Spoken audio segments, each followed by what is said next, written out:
Hey, good afternoon, everybody. It's Gary here. It's a Sunday.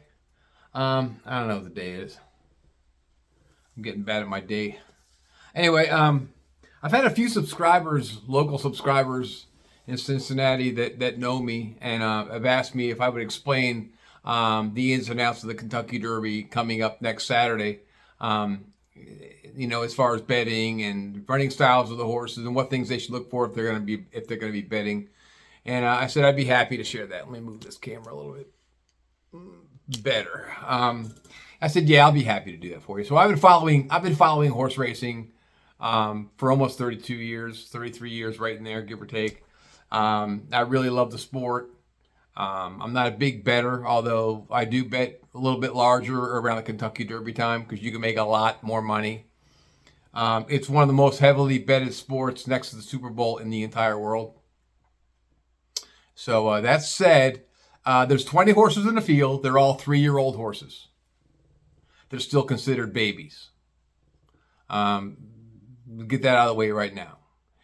Most races that these horses have raced in, they might have a field 10 horses. That's it. They've competed so far as 2-year-olds and 3-year-olds moving up to the Derby, which is, like I said, next Saturday.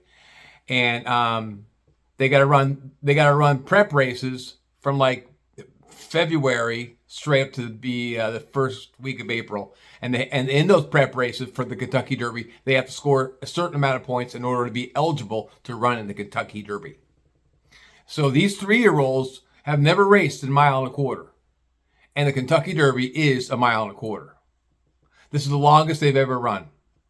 And like I said, I started to say, this is a lot of content here. I want to get it done.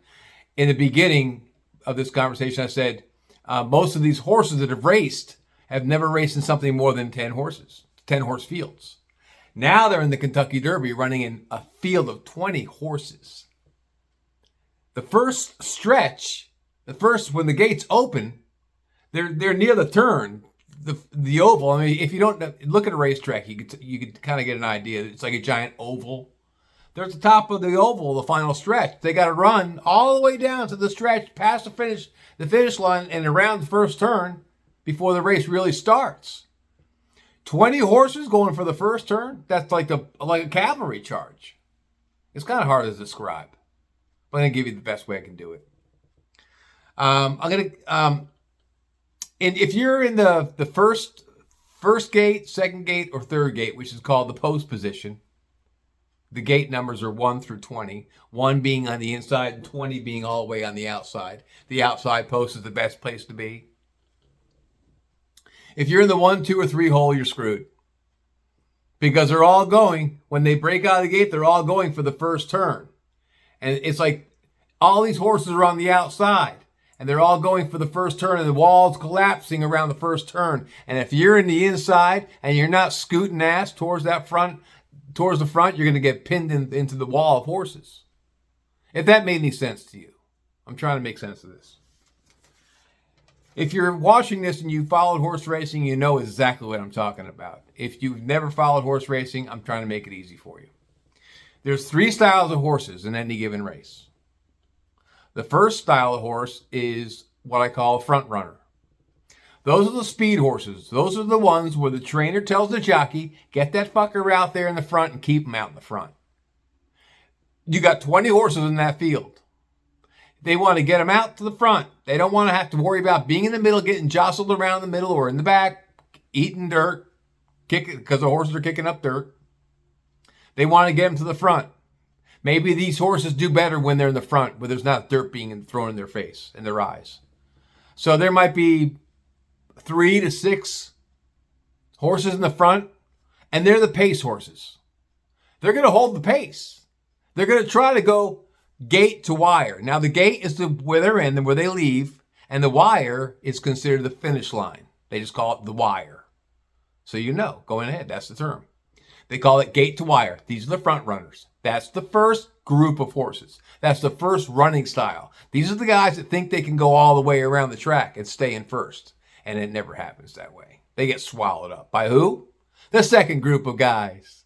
The second group of runners. Which the second style of running is called the stalker.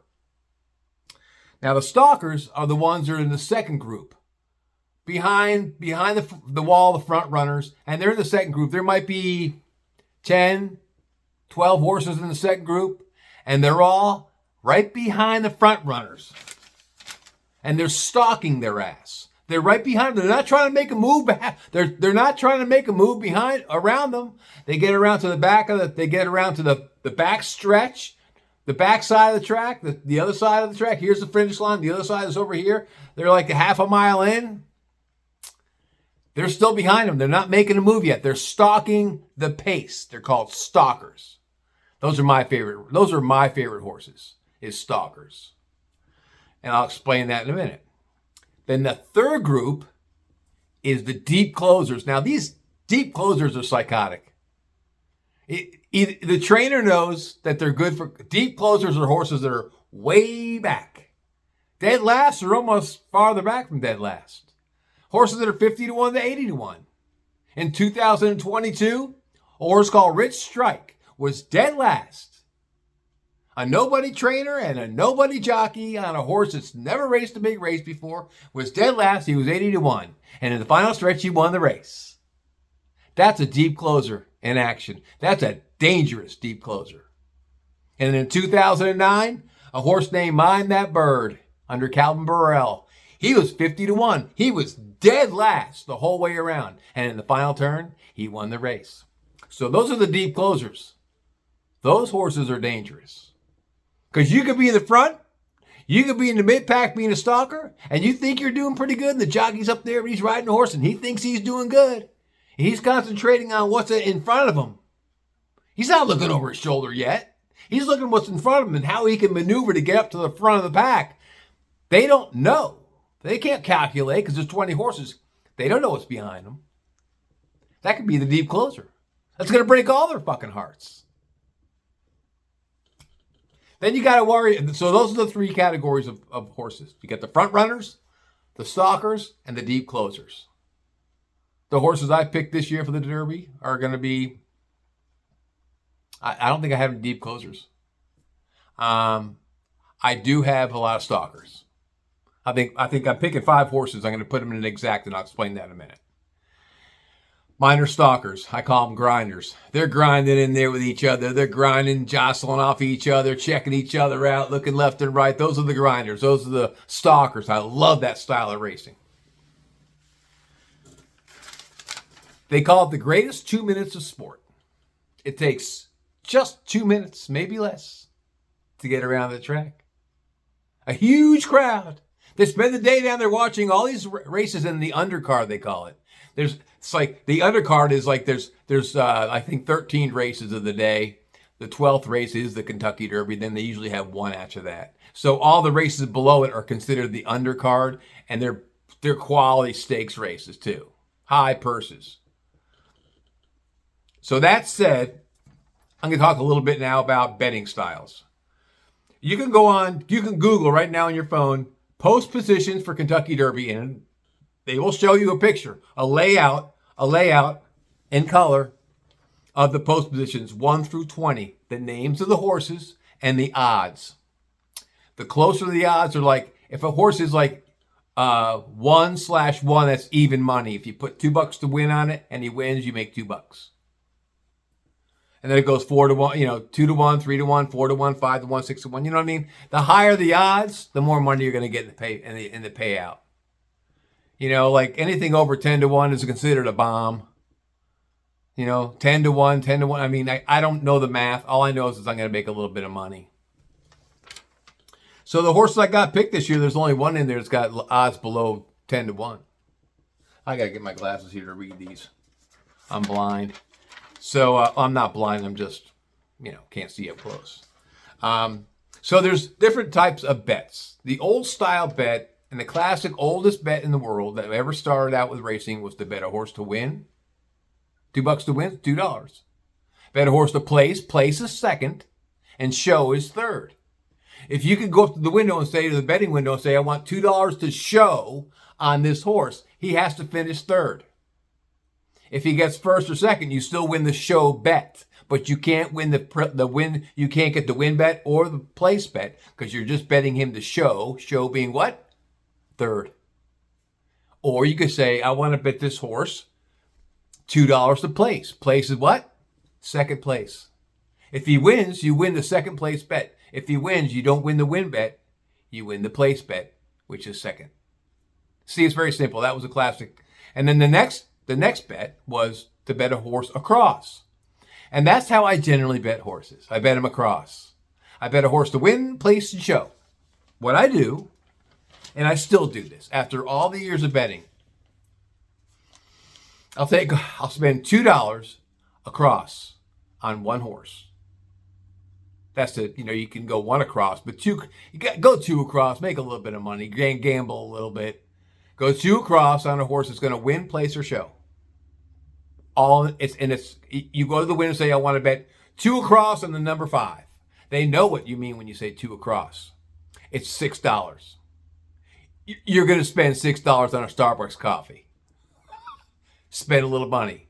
Pick a horse in the field that you see you just pick if you don't know a lot about racing, just pick the name of a horse. You got 20 horses in that field. Anything can happen. I don't give a shit if he's the favorite or if he's the deep closer. Because when you got a field of 20 horses, and I've seen it a long time, anything can happen. I'll give you an example. I'll go back to the betting in a minute. This is what I love about the Kentucky Derby. You got 20 horse field. It's a fucking cavalry charge. 20 horses in a field? That's monstrous, right? You could be the favorite, but if you're bunched up in the stalker pass and in the stalker pack and you can't get around the wall of horses that are all jostling for the finish line, you can't make a horse go through a horse. He's stuck. This is where the jockey comes in. You want a jockey that's very surgical about his riding ability and can get his horse where he needs him to be, knowing when he comes around that final turn, he's got clearance to the right and a hole in the front, somewhere he can slip his horse through to compete for the finish line. Or you can get a bozo who's a stupid-ass jockey, which, well, I can't say stupid-ass jockey, but a jockey that it's not a forward thinker, and he's not thinking. The surgical jockeys are thinking from the beginning that gate opens to the quarter pole, the half-mile pole, the three-quarter pole, and the top of the stretch, where their horse is and how they're going to position their horse to navigate 19 other horses. That's the smart jockey. That's when if I'm the owner or the trainer, I'm going to get the best jockey in the entire country to ride my fucking horse. Because now you're up against 19 other horses if you're in the Derby. That's it. Okay, I'm going to move forward to the betting. So before I do that, go on Google and find out the post positions and just bet a name of a horse. You can do it online. You can go to the TVG app, TVG.com. Doesn't cost you anything. They're going to ask for the last 4 digits of your social security number and a banking system where you're going to take money out of or put money in if you win. TVG has a really good app. I'm not going to promote anyone else. And TVG's not paying me to do this. I'm just saying because that's the app I use. And that's how you should bet. Don't go to a casino or a track to bet. You'll be waiting behind somebody who doesn't know how to read a race form. They'll be looking, I don't know, I got, man, well, like this. Which way do I look at this race form? This way or this way or this way? Clowns, people who don't know how to bet, they're going to hold you up. So, you bet a horse $2 win, play, show.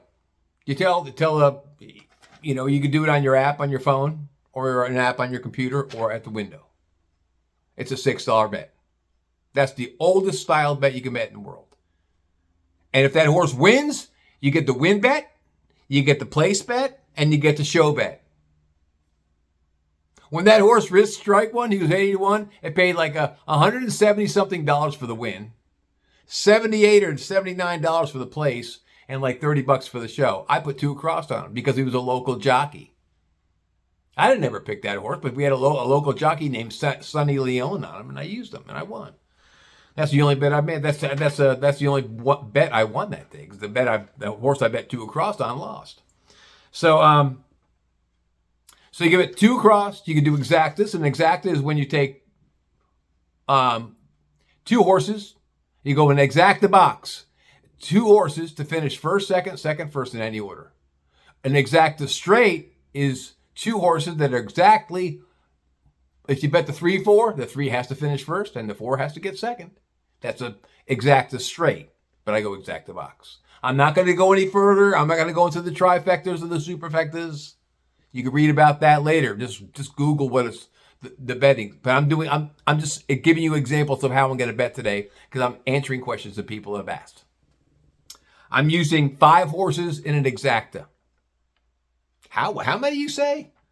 5 horses in an exacta. These are my 5. I'll read them to you.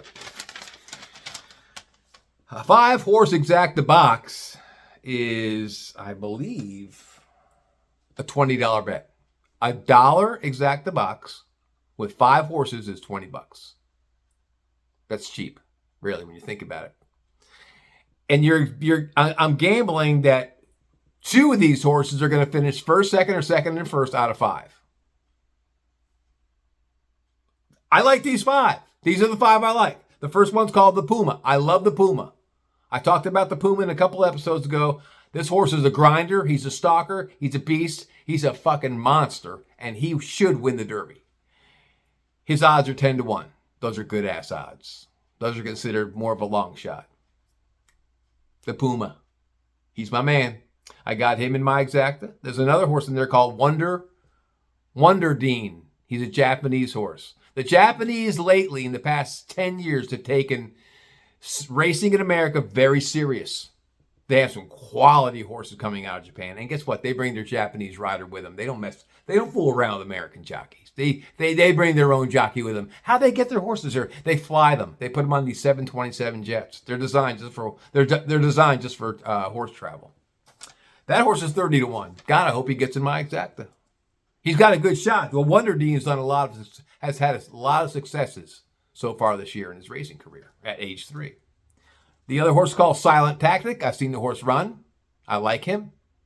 That's the other horse in my exacta. He's 20-1. My other horse is called Further Ado. My friend Tana picked it out. She was mentioning Further Ado, and she goes, Gary, you got to use Further Ado. So this one's for Tana.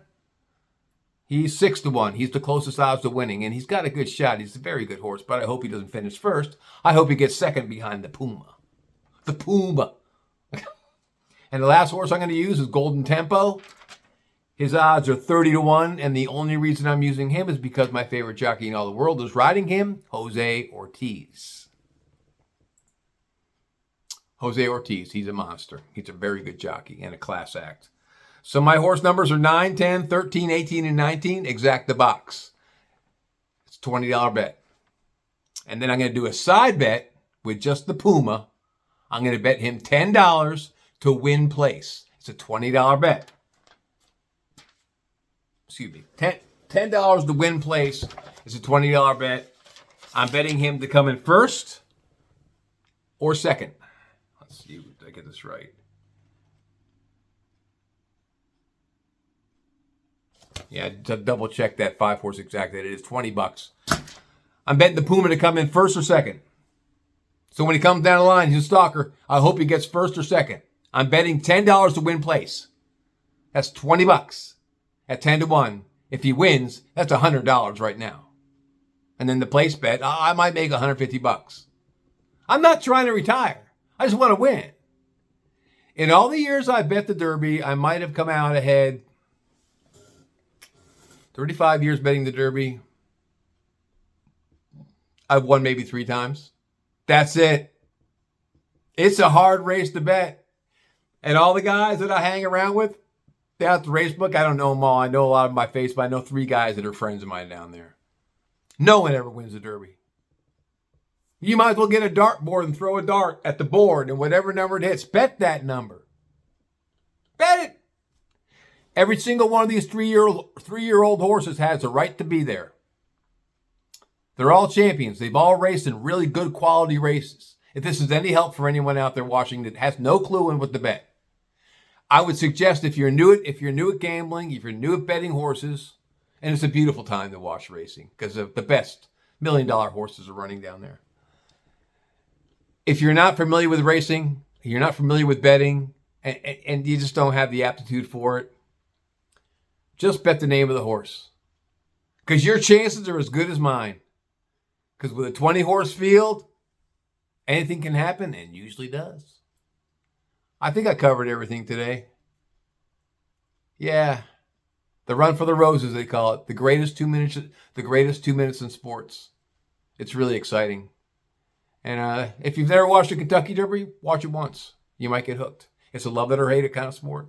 And I love it. Anyway, that's all I got. I hope I answered everyone's questions that were asking questions about this today. I'll come out with another episode tomorrow because I got some crazy stuff I want to talk about tomorrow. Anyway, you guys all take care of yourselves and each other. Have a great Sunday. Peace out.